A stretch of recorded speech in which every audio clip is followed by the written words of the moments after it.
right, so today I'm going to be talking about if you're a senior right now. So if, at this time, if you're 2025 and you want to play D1 or you just want to get more clear on your recruiting situation right now, I'm going to share with you what's going on so that way hopefully you can still go D1 or you can just get a better, clear picture on what you should be doing right now.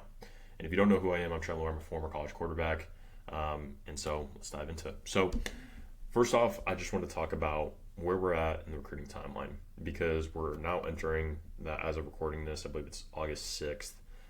So we're starting to enter into fall camp. Fall camp has started for most programs. We're starting to prep for the season. And so what you see now is for the 25 class, for seniors, they have their boards set, especially at the FBS level, definitely the Power 4 level. And you're seeing that most scholarships have been given out. You've probably seen this on Twitter, social media, etc., that at these big time schools, scholarships have been given out. They're probably not going to give out much more. And so to move on down to lower level programs. And so that's definitely true. Like a lot of Power 4 programs have solidified who they're going to offer. If they have offers out, then they know their backup plans. They know who they're talking to. And if you really, I want to stress this, is if you aren't talking to D1 programs yet, and you don't know if you're on their boards, which if you don't know, then you're probably not on their boards, then your chance of getting on their boards or getting scholarship offers is extremely low. I'm not saying it's zero, but it's extremely low. And so that's just a reality that you have to face. And so I want to break this up into two camps. First camp is if you want to go D1 still, then I'm going to talk about, and you don't have D1 offers yet, then how to go about that. If you don't have any D1 offers and you don't care about going D1, you're cool with going D2 or below, I'll talk about that as well, what you should be doing in those situations. So start off in camp number one, the D1 stuff. So if you have a D1 offer at this point, and I'm losing focus on my camera for some reason, maybe because I'm moving around too much, but we'll keep going.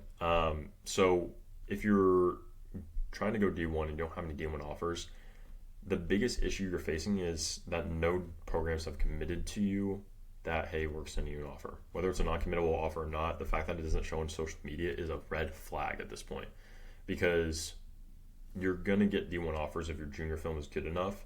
And it just speaks to coaches that, hey, nobody's really buying into this guy. Either there's something going on behind the scenes that we're not seeing or something with this film is glaring.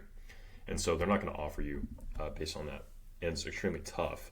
So what you need to do, and this is for both camps really, but you need to go exposure heavy. You need to really be focused on finding the one program that's going to take that chance on you.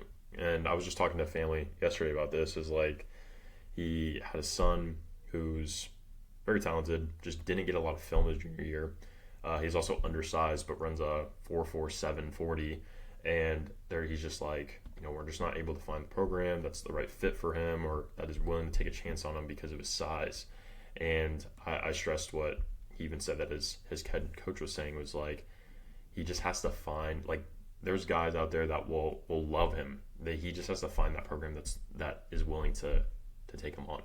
And so the same thing goes for this. Is like you have to find that first program. From there, you see the opportunities start to arise because once you get that first offer, then other programs become interested in you because they see you and they're like, oh, okay, well, hey, let's check this kid out. Oh, actually, he's pretty solid, cool, and they pull the trigger. So the more schools that you expose yourself to, the better it's going to be for you. And so really be focused on just getting known by as many coaches as possible. So that way, I mean, if you think about it, like if you get known by all FBS and FCS coaches, if you get your film in front of all of them, the chances that one is going to extend you an offer is extremely high versus if you limit yourself, then it's not very high. And so you have to widen your net and see what you can catch.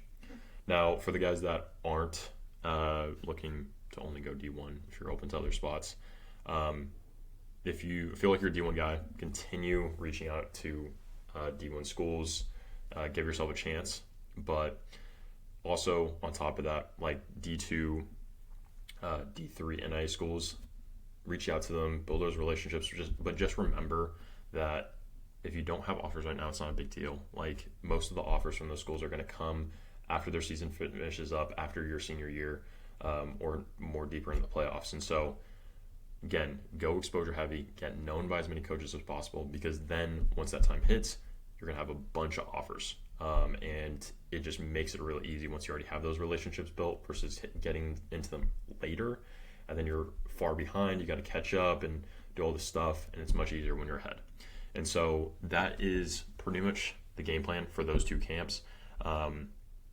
Do what is best for you, but the biggest thing here is, again, just keep getting known by coaches, be exposure heavy.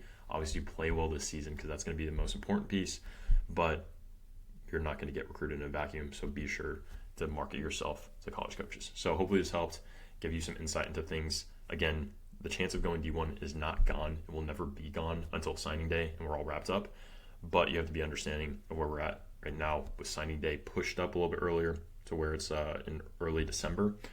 It makes things happen a little bit faster. Guys are trying to secure their spots faster, and so ultimately that's just where we're at right now. And so you have to recognize that, either adjust and accept that. So hopefully this helped. If you like this, got something from it, be sure to like and subscribe. I'll see you in the next one. Peace.